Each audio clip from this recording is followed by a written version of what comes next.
2025 has had its fair share of hits so far, but one film that definitely doesn't meet that description was Milla Jovovich and Dave Bautista's sci-fi western, In the Lost Lands.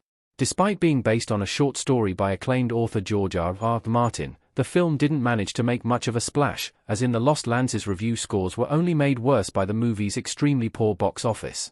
Milla Jovovich and Dave Bautista are pretty big names, but unfortunately they still weren't able to save this one from its fate. While Milla Jovovich's career has felt stagnant for a while since the end of her biggest franchise, Resident Evil, and In the Lost Lands is certainly no replacement for that, Dave Bautista has had a pretty steady career since his acting breakthrough in 2014's Guardians of the Galaxy and the rest of his MCU appearances. So far, Bautista has managed to maintain a pretty diverse career, taking on roles of many different colors, clearly intent on not being labeled as a simple action star like many other wrestler-turned-actors. Dave Bautista said he doesn't want to keep doing action movies after In the Lost Lands. The actor prefers taking on more challenging indie roles. Dave Bautista holding a pair of pistols in the Lost Lands. Since his mainstream film debut, Bautista has remained adamant that he doesn't want to be just another action star, taking on only roles that require a big man with muscles to do a lot of fighting. Many of his projects reflect that, as he has taken on roles in projects that wouldn't necessarily reflect what one would expect from the actor who portrayed Drax in the MCU.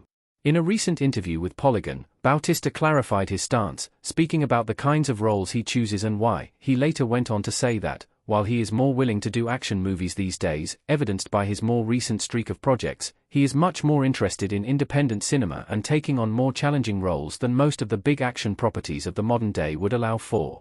His characters in movies like Blade Runner 2049, Knock at the Cabin, and even his animated performance in The Boy and the Heron's English dub prove that he does very well with less action-focused roles, making Bautista's career pivot very understandable. Dave Bautista has multiple other action movies coming after In the Lost Lands.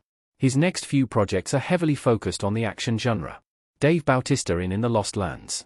While the actor prefers working outside the action genre, his next few projects are all pretty consistently big action movies, where he will presumably play a relatively standard leading action man role.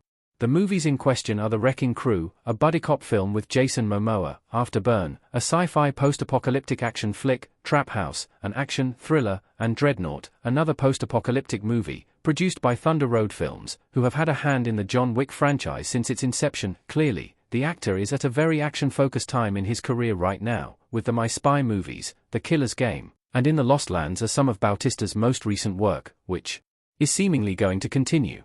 As he said in the Polygon article, he seems more willing to do action these days, as earlier on in his career he didn't have quite so many projects in the genre going on at once, but he is still a solid leading man in these movies. In the Lost Lands was bad, but Dave Bautista completely leaving the action movie genre would be the wrong decision. Bautista is still great in the majority of his action roles. Unfortunately, as some of Bautista's recent action work has been less than stellar, he is very possibly looking to move out of the genre even more now. In the Lost Lands flopped pretty hard, and unless some of his upcoming work is a massive success, it would make sense for him to distance himself from action roles once again.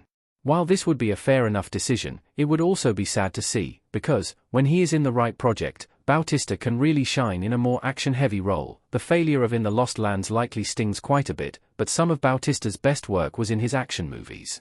There is a reason that the actor made his breakthrough with Drax the Destroyer, because he was an excellent fit for that role, and even though he wasn't the star of the show, the character had depth and emotional resonance for audiences, despite the fact that he seemed to just be the big action guy.